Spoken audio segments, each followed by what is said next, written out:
Di dalam Yohanes pasal yang ke-15, mulai ayat yang ke-9, demikian firman Tuhan, seperti Bapa telah mengasihi aku, demikianlah juga aku telah mengasihi kamu. Tinggallah di dalam kasihku itu. Jikalau kamu menuruti perintahku, kamu akan tinggal di dalam kasihku, seperti aku menuruti perintah Bapakku dan tinggal di dalam kasihnya. Semuanya itu kukatakan kepadamu, supaya sukacitaku ada di dalam kamu, dan sukacitamu menjadi penuh. Inilah perintahku, yaitu supaya kamu saling mengasihi, seperti aku telah mengasihi kamu. Tidak ada kasih yang lebih besar daripada kasih seorang yang memberikan nyawanya untuk sahabat-sahabatnya.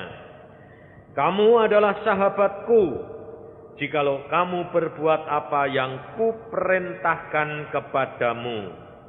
Aku tidak menyebut kamu lagi hamba, sebab hamba tidak tahu apa yang diperbuat oleh tuannya. Tetapi aku menyebut kamu sahabat, karena aku telah memberitahukan kepada kamu segala sesuatu yang telah kudengar dari Bapakku. Bukan kamu yang memilih aku, tetapi akulah yang memilih kamu. Dan aku telah menetapkan kamu, supaya kamu pergi dan menghasilkan buah. Dan buahmu itu tetap, supaya apa yang kamu minta kepada Bapa dalam namaku, diberikannya kepadamu. Inilah perintahku kepadamu, kasihilah seorang akan yang lain. Saudara, kita kerap kali kalau mendengar akan firman Tuhan ini gampang, saudara. Kelihatannya itu masuk ini gampang diterima, tetapi ternyata seperti kesaksian ibu tadi, dia dengar, tapi sekedar lewat. Kenapa, saudara? Coba saudara perhatikan, ibu ini umurnya berapa kira-kira? Setengah abad?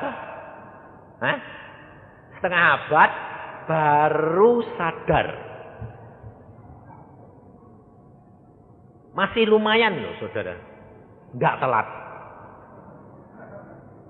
Loh betul. Kalau telat, apa yang didapat coba? Penyesalan selama-lamanya. Sebabnya apa, saudara? Sebab pada waktu kita muda, kerap kali kita itu tidak nyadari. Kita masih dikejar terus oleh apa? Kebutuhan di sekitar kita. Karena hidup di dalam dunia ini selalu ada iri hati. Ini sudah ditanam sejak manusia itu lahir. Anakmu jangan kamu ajari iri hati. Tapi tetap keluar enggak iri hatinya? Ada tak? Tak usah diajari. Iri hati loh. Lalu rebutan makan. Tadi makanan dikeluarkan saja, saya yakin itu. Kenapa di full gospel ini sudah dihitung. Orang bisnis dihitung. Ngitung dia. Jadi kalau dikasih firman dulu atau makan dulu beda, hitung. Pas lapar keluarin, habis set. Orang bisnis itu sudah dihitung segala-galanya. Makanya time is money. Nah, ternyata saudara, kalau kita perhatikan, Yesus di sini berkata di dalam ayat yang ke-16, Bukan kamu yang memilih aku, tetapi akulah yang memilih kamu. Dan aku telah menetapkan kamu supaya kamu pergi dan menghasilkan buah, dan buahmu itu tetap. Ini loh saudara. Kita kerap kali mencari usaha-usaha di dalam dunia ini, buah-buah yang sementara. Tetapi kita lupa, Yesus sudah berpesan, ada buah yang tetap. Ini yang orang Kristen harus punya.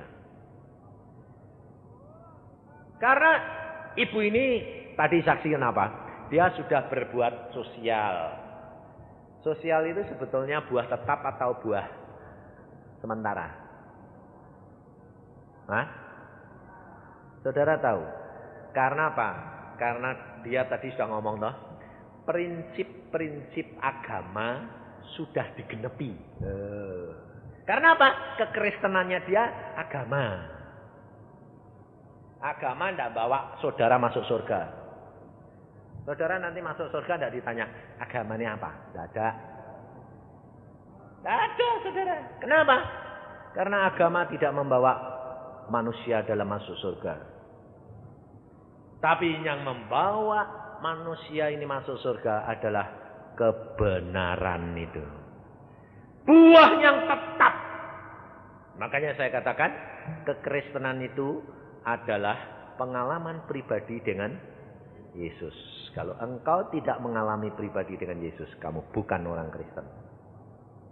Sekedar agama. Biarpun agamamu Kristen, sama dengan agama yang lain. Buddha, Gongsu, Shinto, sama. Saudara kira agama-agamanya orang lain itu tidak dari Allah? Kalau kamu berani ngomong itu gantung. Loh, betul enggak? Ini saya waktu di Semarang, saudara. Saya ketemu seorang biksu. Saya sedang khotbah. Ada biksu. Lalu saya berkata begini. Orang Kristen itu sok suci. Sombong. Nah, biksu ini langsung bilang, manggut-manggut dia. Betul. Sebab dia berkata apa? Setiap kali saya tanya, yang bisa masuk surga itu cuma orang Kristen. Iya. Saya bilang tidak semua orang Kristen bisa masuk surga. Kenapa? Karena kalau sekedar agama tidak jaminan, saudara. Yang menjamin adalah engkau menjadi pelaku firman, mengikut Yesus. Itu yang jaminannya. Dan engkau berbuah. Karena Tuhan Yesus berkata, ada sebuah pohon ditanam di taman Allah. Setahun tidak berbuah, Tuhan berkata, tebang. Setahun lagi Tuhan tidak berbuah, tebang. Setahun lagi, 3 tahun tidak berbuah. Ditebang atau tetap tinggal di situ? Kalau ditebang kemana? Sudah ditanam belum di dalam taman Allah? Tetap dikeluarkan lagi, saudara. Kalau tidak berbuah.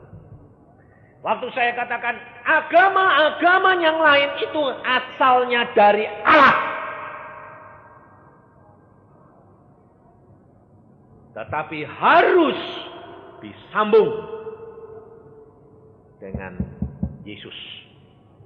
Sebab Yesus itu bukan agama. Tetapi Yesus adalah jalan, kebenaran, dan hidup. Dan semua agama harus melalui jalan itu. Langsung dia manggut-manggut. Lalu dia berkata, ini baru saya percaya. Kenapa? Pak, saya bilang. Lalu akhir khotbah dia nemui saya. Dia bilang kata apa? Saya betul-betul membuktikan. Apa Pak? Memang betul kok. Saya ini biksu loh. Agamaku Buddha. Waktu saya menghadapi seorang sakit buta, saya menangis karena minta supaya orang ini kasihan, orang kok buta mbok disembuhkan. Lalu tidak sembuh-sembuh sampai berbulan-bulan.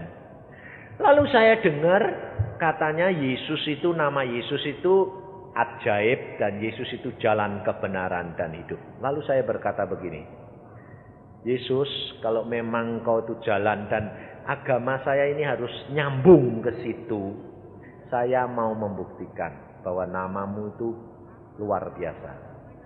Orang buta ini loh, dalam nama Yesus sembuh ya, sembuh saudara. Lalu dia bilang, memang benar. Agama itu harus nyambung Yesus. Sebab Yesus itu bukan agama. Maka dari itu saudara, agama lain akan mengalami saudara orang Kristen yang namanya orang Kristen ketinggalan. Sebabnya apa? Cuma sekedar merek. Dan dia ngalami 2 kali. Yang satu buta, yang satu lumpuh. Dia bilang, oh mungkin ini kebetulan. Nyoba lagi. Orang lumpuh. Sembuh lagi. Sekarang dia jadi seorang penginjil. Dan dia berkata menemui saya, dia bilang, baru pertama kali ini saya ngerti bagaimana caranya menuntun agama-agama lain kepada Yesus. Khotbahmu ini yang saya pakai pegangan, dan itu betul. Sebab aku ini seorang biksu. Dan sekarang aku mengenal Yesus, karena memang betul. Sebab ternyata, dia berkata, banyak yang namanya orang Kristen, perbuatannya lebih baik orang lain. Betul enggak? Lalu dia tanya, Pak, kenapa sih orang Kristen kok perbuatannya kok jelek-jelek? Kalau kita di Buddha kok diajari lemah lembut, belas kasihan. Kok di Kristen itu kok susah sih Pak orang Kristen itu jadi baik ya? Saya bilang apa?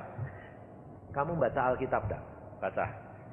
Yesus berkata apa? Aku datang mencari orang berdosa. Kamu kira orang dosa itu gampang apa? Dan orang Kristen itu dosanya paling akeh. Loh, betul enggak? Yesus berkata, aku cari orang sakit, bukan orang sehat. Jadi kalau kamu mau cari orang yang paling banyak penyakitnya, di mana? Orang Kristen. Sebabnya apa, saudara? Ini Alkitab dia. Sebab kalau tidak gitu, saudara nanti tidak menjadi saksi bahwa hidup kekristenan adalah penciptaan yang baru. Dari bobrok jadi baik. Betul enggak? Itu Kristen. Lah kamu sudah dirubah belum? Kalau belum diubah, itu sedang diproses. Loh. Makanya kalau orang Kristen sedang diulet-ulet. Kayak tepung diulet-ulet mbek gula, mbek garam, diulet-ulet mbek air. Waduh. Teriak-teriak bilang, Pak, jadi Kristen tambah susah sih Pak. Saya bilang, loh itu malah yang benar. Hah? Loh, saya ini mau jadi Kristen supaya bebas. Lah iya, caranya supaya jadi enak Pak. Lah iya. Tepung sama gula, sama garam, sama air, sama diulet-ulet lah. Ada karuan. Oh iya, mari ini apa? Habis itu masuk ke oven lah, dibakar lagi. Kan kepanasan sih Pak. Iya. Susah enggak? Susah.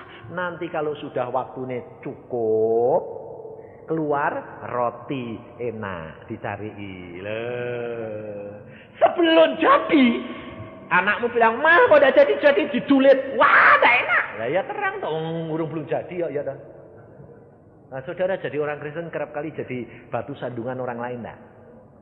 Kristen kok saya bohong. Kristen kok nipu. Nah, lalu saya dilapori, "Pak, orang Kristen begitu." "Oh, belum jadi." "Loh, itu orang Kristen, Pak." "Iya." "Lah kok gitu, Pak?" "Belum jadi." "Loh, belum jadi bagaimana?" "Lah belum jadi enak kok." "Loh, mengalami pemrosesan ya." Nah, sekarang kamu pergi ke pabrik roti, sedang diulet-ulet mbok, diuliti ya. Enggak enak. Tak pikir kalau sudah jadi Kristen itu sudah jadi roti. Belum. Nanti kalau sudah punya buah yang tetap, itu enak. Saya bilang, oh jadi kalau Kristen masih nipu-nipu itu banyak? Oh banyak. Sedang diproses. Lah sempurnanya kapan Pak? Nanti kalau mau mati. Walah kok lama ya Pak? Loh iya, karena Tuhan Yesus sudah ngomong. Banyak yang aku panggil, sedikit yang aku pilih. Karena belum jadi. Jadi ini lama. Saudara tahu, saudara punya sifat pemarah. Dirubahnya cepat atau lama? Lama dah? Apa bisa? Jadi Kristen, tidak marah. Mana bisa? Dirubahnya lama. Padahal Alkitab sudah berkata, bahwa kekristenan adalah pengeratan. Ranting yang tidak berbuah kerat, potong. Tidak usah disayang-sayang, potong saja. Jadi kalau saudara itu punya sifat dan perangai yang jelek, saudara harus ngomong sendiri. Tuhan, ini watakku kok jelek gini sih Tuhan. Dalam nama Yesus aku potong. Nah gitu loh. Tapi saudara kepengennya apa? Motongi orang lain punya sifat, kamu sendiri tidak dipotong. Ya dah paling seneng motong orang lain punya dah. Oh enak tuh. Tapi badannya dewek tidak dipotong-potong. Barbar. Sampai kalau bilang meneh, ayo jadi Kristen. Orang Kristen kalau baru bertobat pasti rajin nginjil. Ayo, saya jamin. Nanti ketemu orang kan mesti diinjilin semua. Tanya ini ibu itu loh. Makanya tadi dia nyebari kesaksian. Kepengennya apa? Ngejer. Sebabnya apa? Takut ketinggalan. Mau bayarnya double. Wis cepet-cepet. Tidak bisa, saudara. Ini kekristenan harus mengalami pemerosesan. Dan pemerosesan, Yesus berkata apa? Bersihkan dulu cawan sebelah dalam. Tapi saudara selalu senengnya apa? Cawannya luar kelihatan bersih, dalamnya kotor, tidak apa-apa. Saudara perhatikan, kalau ada mau ada tamu, nah, kamar tamune mesti persis dulu. Kalau sudah waktunya tidak ada, bruk-bruknya dok juru kamar, pokoknya bruk. Tidak apa-apa, wes itu urusan nanti. Yang penting kelihatan bersih. Nanti kalau tamune masuk kamar, wah, ini loh saudara. Makanya orang Indonesia itu paling payah. Bersih di luar, WC-nya paling jorok. Tapi masih lumayan di sini daripada RRC. Orang-orang yang pergi ke RRC kalau mau pergi WC aja nih, belum sampai baunya 10 meter sudah bau. Gak bisa, mau kencing gak jadi, balik. Sebab mau tumpah. Saudara tahu, hidup kekristenan tidak ada kejorokan lagi, harus ke pembersihan. Maka dari itu kalau Tuhan mengatakan saudara harus berbuah, jangan terlambat.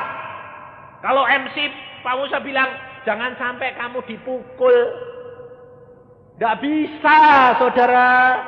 Manusia ini terus terang degil, bandel.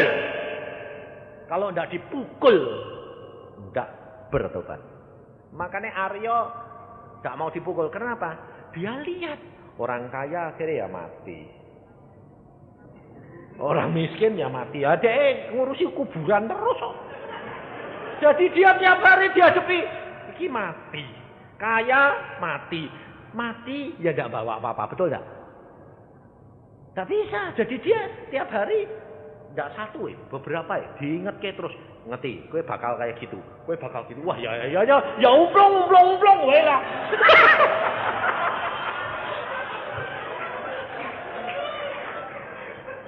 Ya tak logis dong, dia dihadapi ngono terus bilang, iki habis iki investasi engko anake iki. Lah ya diundang bakal mati, pikir mati ya. Berarti dia ngurusi umplong terus. Tapi sebaliknya ibu tadi, lah ada urusannya salon apik kabeh, duit sipua terus. Ini loh saudara, hidup kekristenan itu sebetulnya kita itu selalu diperingatkan saudara. Apa yang lebih, yang paling menakutkan kecuali kematian, betul tak? Uang bisa hilang diganti. Kesehatan bisa sembuh, bisa sakit lagi. Sakit bisa sembuh, betul tak? Istri hilang bisa ganti. Loh ya toh? Loh betul tak? Loh aku ngomong ya belak-belakan loh terus terang. Suami hilang bisa ganti. Loh, anak bisa ngambil. Loh ya dah. Tapi kalau mati diganti bisa enggak? Hah? Tidak ada yang bisa ganti. Maka manusia dihadapkan satu kematian itu adalah satu ketakutan. Tapi kalau Alkitab berkata kematian adalah satu Untungan loh. Kira-kira kalau untung itu takut apa enggak? Nah, saudara jadi orang Kristen, takut mati enggak? Nah, kalau namanya takut, berarti kamu belum siap. Berarti belum percaya bahwa kamu bakal dapat untung. Nah, ini loh saudara. Lah, saya ini beberapa hari ini baru kemarin saudara. Baru kemarin. Linda ini datang sama temennya. Sore-sore, saya habis mandi mau bawa Firman mau sembahyang. Dia bilang, Pak, tulis sebentar sih Pak ke RK Set. Kenapa? Saudaraku tuh sudah 6 bulan. Koma, mati ndak, hidup ndak. Tolong Pak, doakan, kasihan karena miskin. Kenapa kok gitu? Dia itu sebetulnya Pak sudah bertobat. Dan dia pada 6 bulan yang lalu ditemui Tuhan Yesus pribadi. Tuhan Yesus datang. Dia bilang gini, kamu anak yang baik. Loh, dipuji loh sama Tuhan. Lalu Tuhan membawa jubah putih. Ini jubah buat kamu, tak hadiahi. Ini tongkat buat kamu dan mahkota. Kira-kira kalau saudara ditemui Tuhan Yesus gitu, mau enggak? Langsung terus bilang-bilang, sekarang mau enggak? Belum tentu. Ternyata ibu ini, saudara, bilang apa? Tuhan, enggak mau sekarang. Lalu Tuhan tanya, kenapa? Aku masih kasihan anak-anak dan suamiku. Loh, Tuhan apa marah? Tuhan mesem. Tinggal, ya sudah, pergi. Habis itu dia koma, pelak. Ya koma 6 bulan. Mati ndak, hidup ndak. Dia sayang, dia masih terikat dengan suami, dengan anak-anak. Dan akhirnya dia harus bayar harga itu di rumah sakit 6 bulan. Uangnya harus bayar, padahal miskin. Anaknya perempuan harus tidur di rumah sakit 6 bulan, tidak pernah pulang karena nungguin ibunya. Ini malah membuat penderitaan atau malah membuat bahagia? Hah? Saudara tahu? Alkitab berkata apa? Kalau kamu sayang anak, istri, suami, orang tua dan bahkan dirimu sendiri lebih daripadaku, engkau tidak layak menjadi muridku. Membawa kesenangan atau membawa kesusahan. Alkitab berkata, jikalau engkau mengasihi aku, engkau melakukan perintah-perintahku. Dan kasihku akan tinggal di dalam kamu. Dan ini aku beritahukan kepadamu supaya kasihmu menjadi sempurna. Sukacitamu penuh. Ini Tuhan Yesus sudah datang sendiri ngasih pakaian putih. Ngasih tongkat, ngasih mahkota.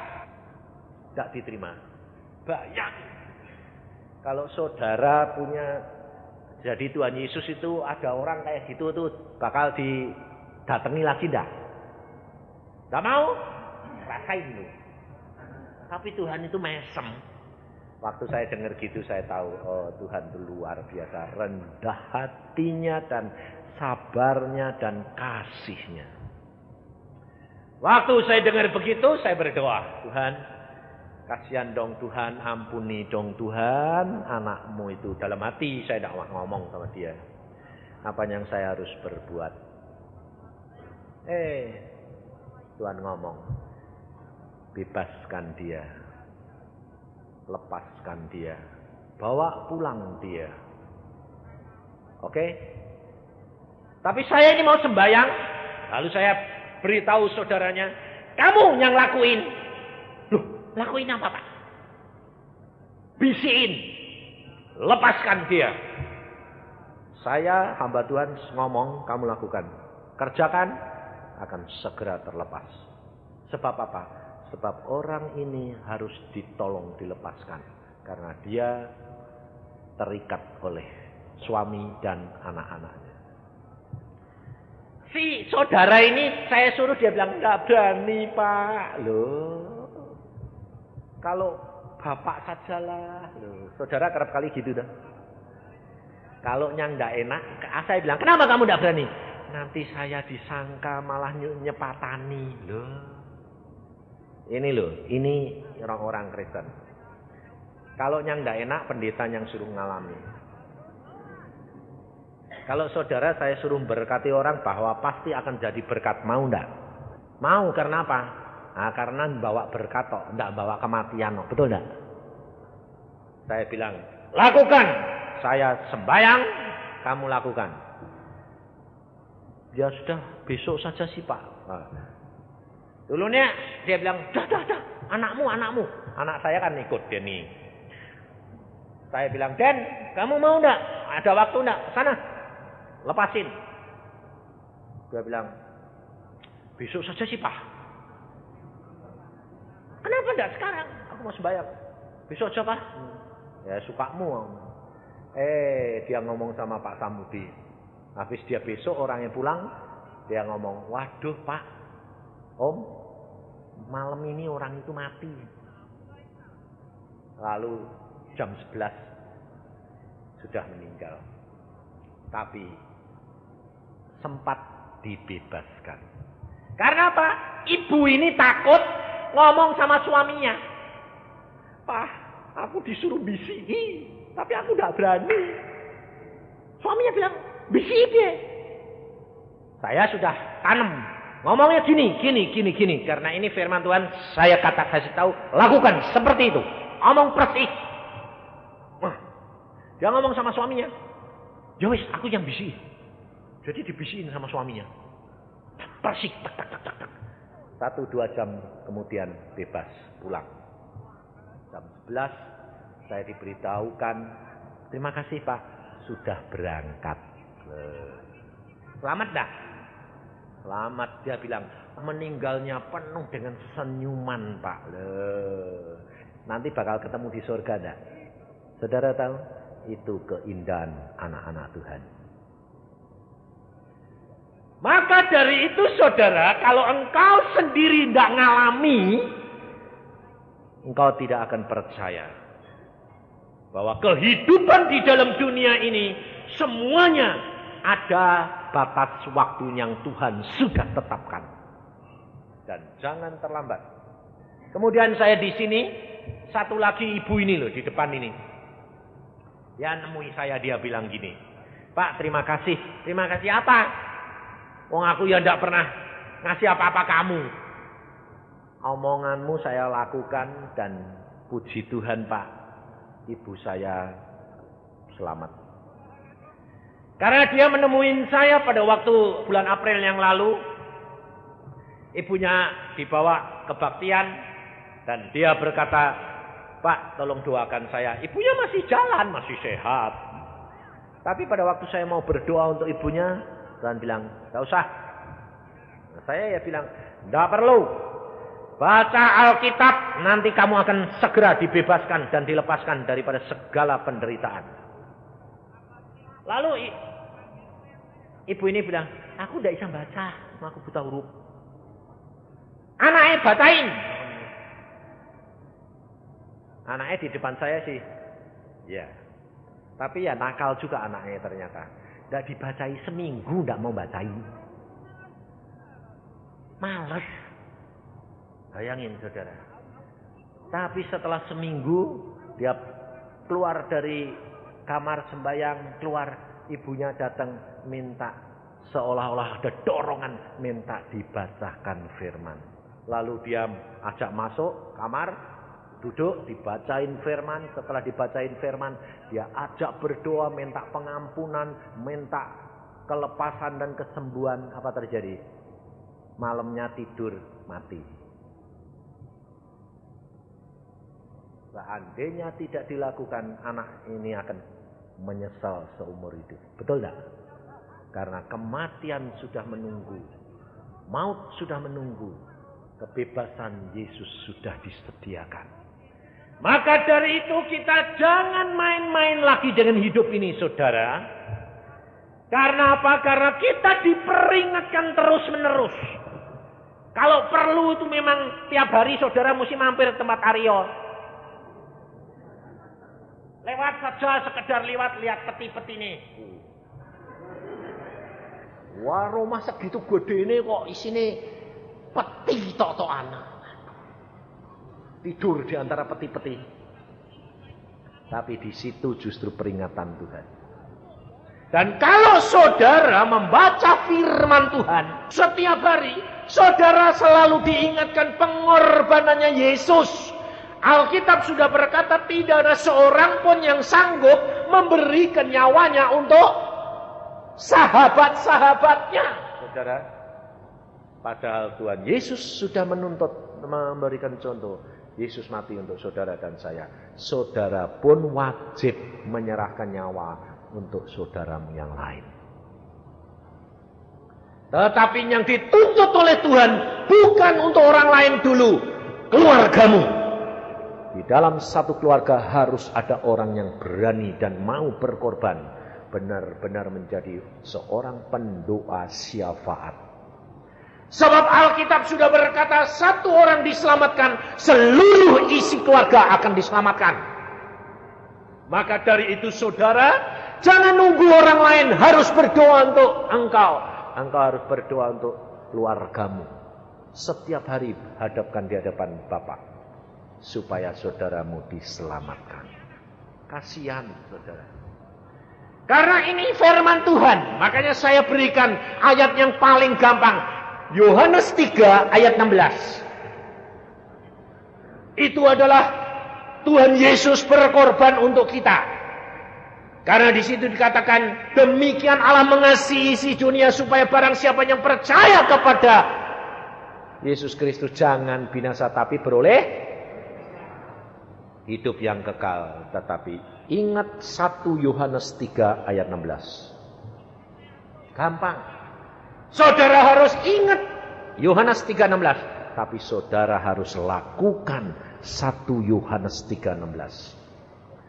Karena di dalam 1 Yohanes 3:16 di situ diperingatkan, karena Kristus sudah mati buat kita, menyerahkan nyawa untuk kita, maka kita demikian juga kita wajib menyerahkan nyawa kita untuk saudara-saudara kita. Yesus tidak menuntut saudara untuk isi dunia, untuk saudaramu sendiri. Sebab Yesus sudah mengangkut isi dunia dan saudara harus berkorban untuk saudaramu.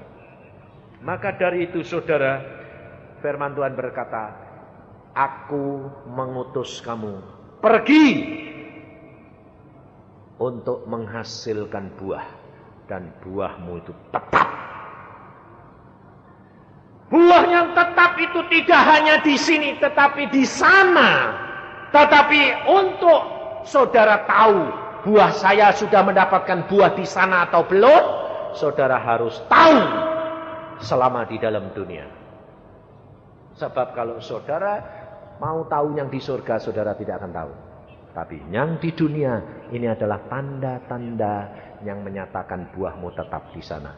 Baca di dalam Galatia 5:22. Kalau saudara mau mempunyai buah yang tetap di surga, saudara harus mempunyai dulu satu bukti di dalam dunia daging ini. Galatia 5:22. Tetapi buah roh ialah kasih, sukacita, damai sejahtera, kesabaran, kemurahan, kebaikan, kesetiaan, kelemah lembutan, dan penguasaan diri. Ini buah-buah ini yang paling susah yang mana saudara? Yang atas atau yang paling bawah? Yang paling bawah saudara. Makanya ditaruh yang paling bawah. Karena apa? Karena penguasaan diri ini paling susah. Menguasai orang paling gampang, tapi menguasai dirinya sendiri paling susah. Kalau saudara mau tahu buah, kamu sudah nanam buah di sana yang kekal, yang tetap atau tidak, ini manifestasi di dalam daging.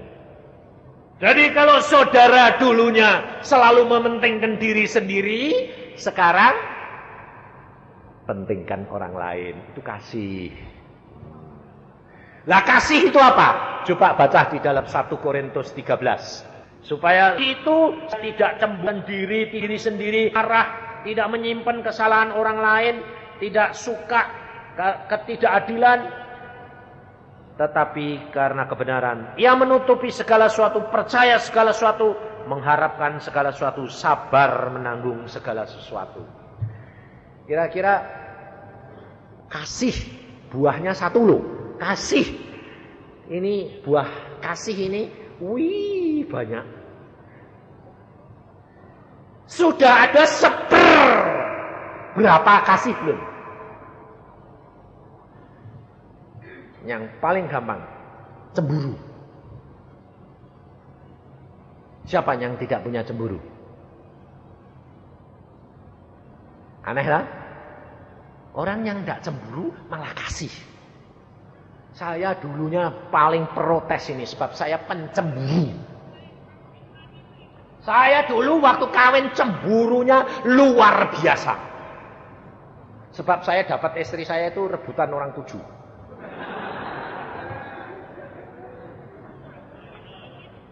Jadi saya sudah dapat, jadi dapatnya ini sulit.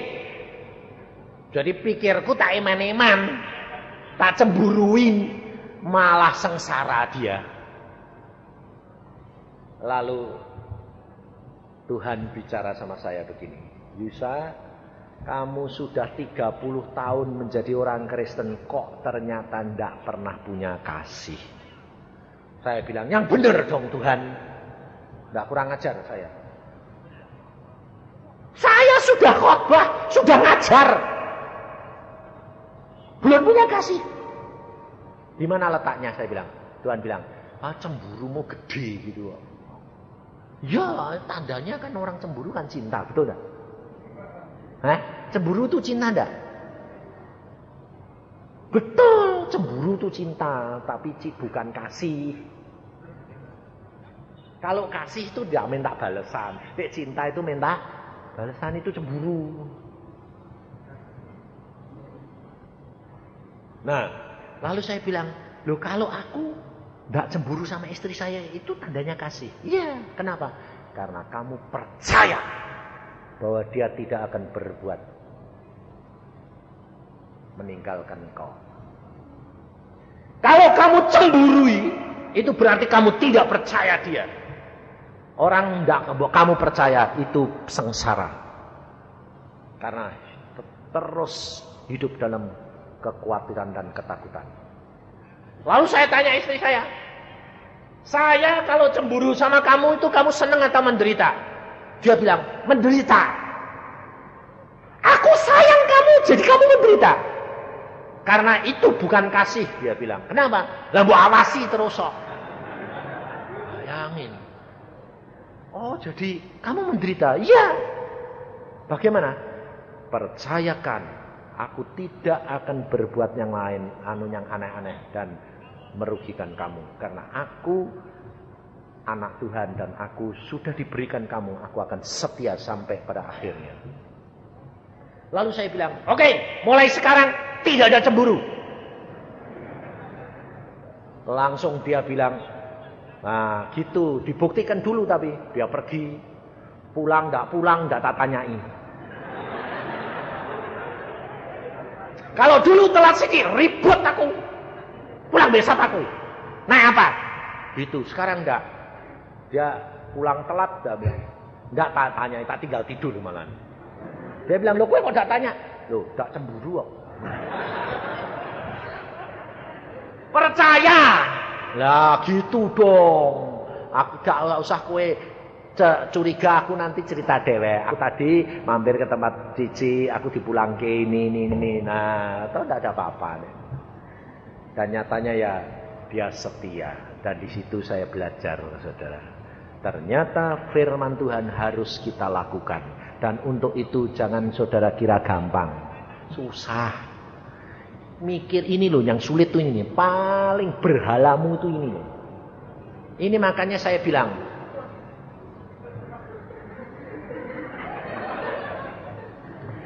Makanya saya bilang saudara. Kalau kamu jadi Kristen.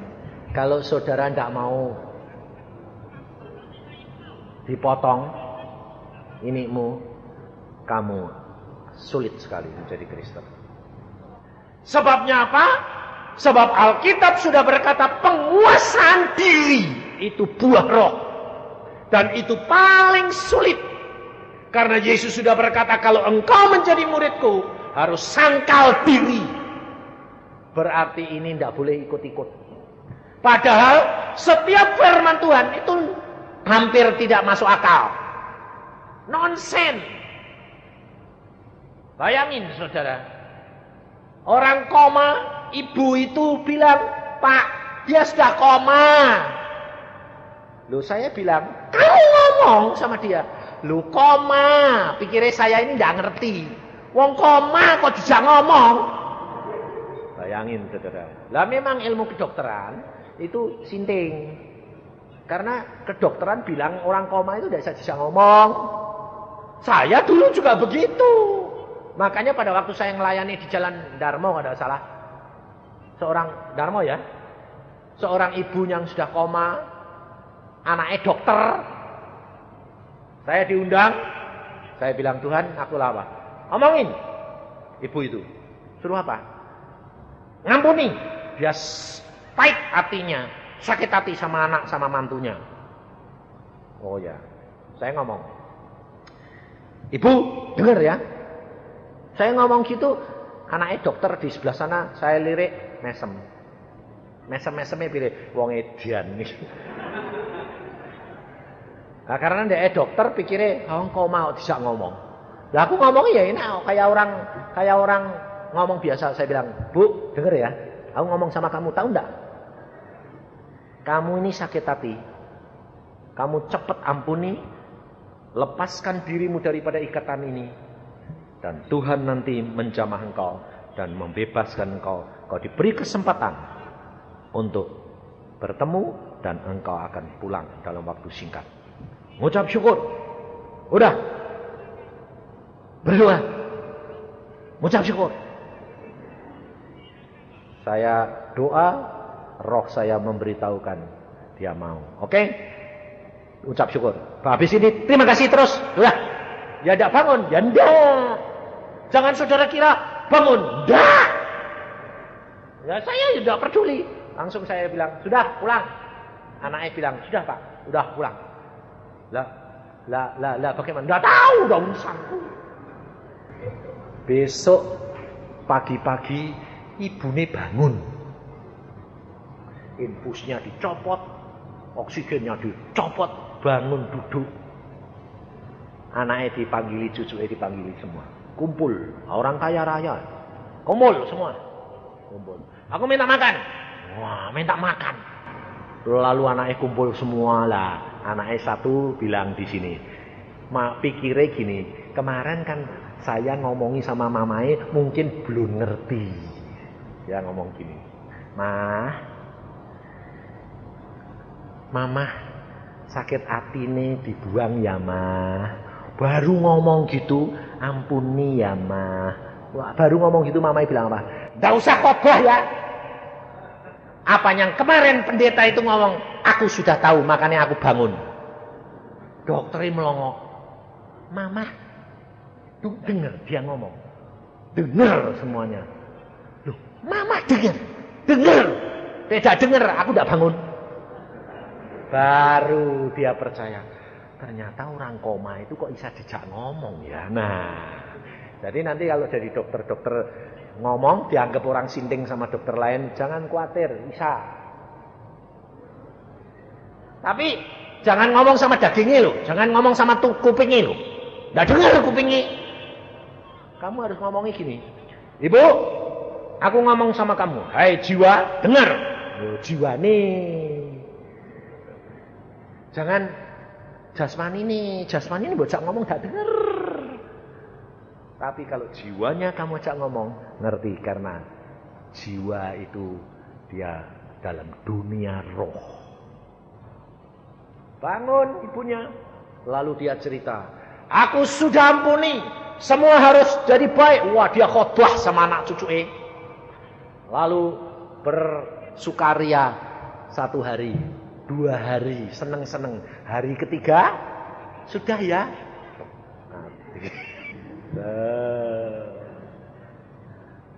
Lalu anaknya telepon, Pak, kok sayang sih Pak? Sayang apa? Mama bangun Pak. Terus cuma 2 hari. Kok enggak lama? Lumayan 2 hari.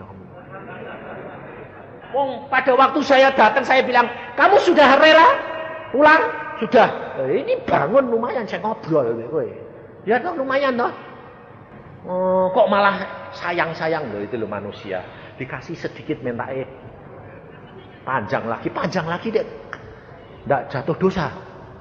Ini hari Minggu yang lalu, saya sama anak saya Daniel. Senin saya mau berangkat ke sini. Minggu dipanggil.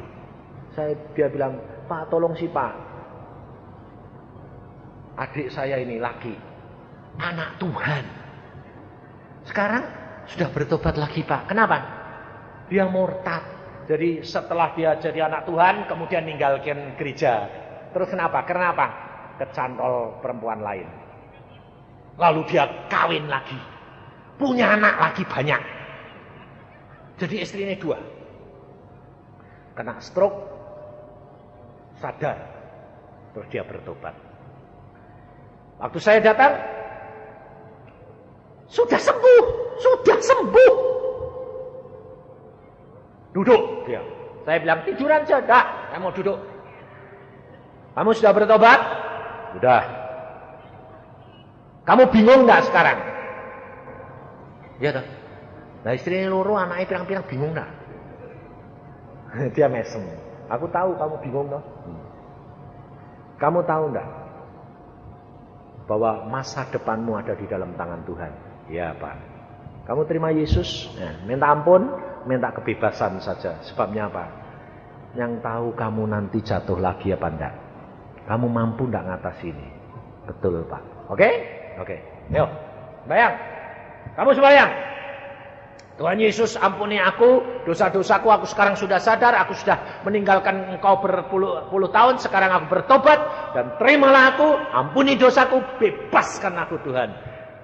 Nangis sukacita. Ya, saya bilang, oke, bye-bye. Saya tinggal pulang, cuma 5 menit, saya tinggal pulang. Anak saya bilang, piye Pak? Beres. Saya Senin berangkat sini, hari Rebu saya ditelepon istri saya. Yang Pak Iskandar sudah mati. Loh, mati piye? Ya wis bebas, dia bilang mesem-mesem ketawa pulang dijemput Tuhan. Saudara tahu. Kita tidak tahu umur kita masih berapa, Saudara. Tetapi Tuhan tahu. Masa ini Tuhan sudah berkata apa? Waktunya sudah amat singkat. Kalau aku lihat mereka bisa selamat, aku bawa pulang. Karena apa? Waktunya sudah amat singkat daripada jatuh. Maka dari itu saudara perhatikan. Engkau sekarang ini diberi kesempatan oleh Tuhan untuk berbuah. Tapi kalau engkau tidak gunakan, engkau akan menyesal selama-lamanya. Baca Alkitab, perhatikan, sudahkah aku berbuah? Damai, sukacita, sejahtera, lemah lembut, rendah hati, penguasaan diri. Itu harus 1 demi 1, saudara. 1 demi 1 harus dihasilkan. Jangan saudara takut kalau saudara bilang, loh Pak, saya baru punya buah 1. Tidak bakal ditebang kalau sudah punya 1. Sebab yang ditebang itu adalah pohon yang tidak berbuah. Biarpun 1 lumayan. Saya diajari Tuhan, saudara. Waktu Tuhan berkata, Yusak, kenapa aku bawa pulang orang-orang muda? Kenapa aku bawa pulang orang yang baru 40 tahun? Kenapa aku tidak tunggu sampai 80 tahun? Tuhan berkata apa? Kamu lihat pohon mangga. Kamu lihat buah mangga. Kalau buah mangga itu dibiarkan masak seluruhnya sampai mateng, kerap kali, bukan rontok, kerap kali dalamnya sudah busuk, ada ulatnya. Betul? Luarnya bagus, dalamnya busuk karena ada ulat. Tapi kalau buah mangga itu saya potong, saya ambil pas belum masak, masaknya baru mulai masak, ulatnya sudah jadi belum? Belum. Ulat itu jadi ulat, telurnya jadi ulat kalau dia sudah jadi masak. Dan Allahmu tahu, setiap anak Tuhan dalamnya itu isinya apa, itu Tuhan tahu. Kalau Allah lihat bahwa kalau ini ditunggu sampai tua nanti ulatnya muncul semua, terbuang. Lebih baik aku potong sekarang, tak rujak, enak. Aku dapat menikmati, dia tidak terbuang. Betul enggak? Dia menyenangkan hatiku. Kenapa? Orang-orang muda kerap kali aku ambil. Karena aku tahu di dalam dirinya ada telur-telur ulat yang akan membawa kebusukan. Maka firman Tuhan berkata, ucapkan syukur dalam segala perkara. Tapi saudara kerap kali mengatakan, Tuhan kok tidak sayang. Karena saudara tidak tahu apa yang Yesus tahu. Maka dari itu ucapkan syukur. Siapa pulang dulu, Allah lebih tahu. Karena Allah mau jiwa-jiwa itu selamat dan jangan ada yang terbuang. Ini hidup kekristenan, saudara. Hasilkan buah yang tetap. Supaya sukacitamu menjadi sempurna. Lakukan firman. Perintah-perintah Yesus, baca Alkitab, lakukan. Kau akan menikmati sukacita yang tidak akan ada habisnya bersama dengan Dia. Amin. Mari kita berdoa.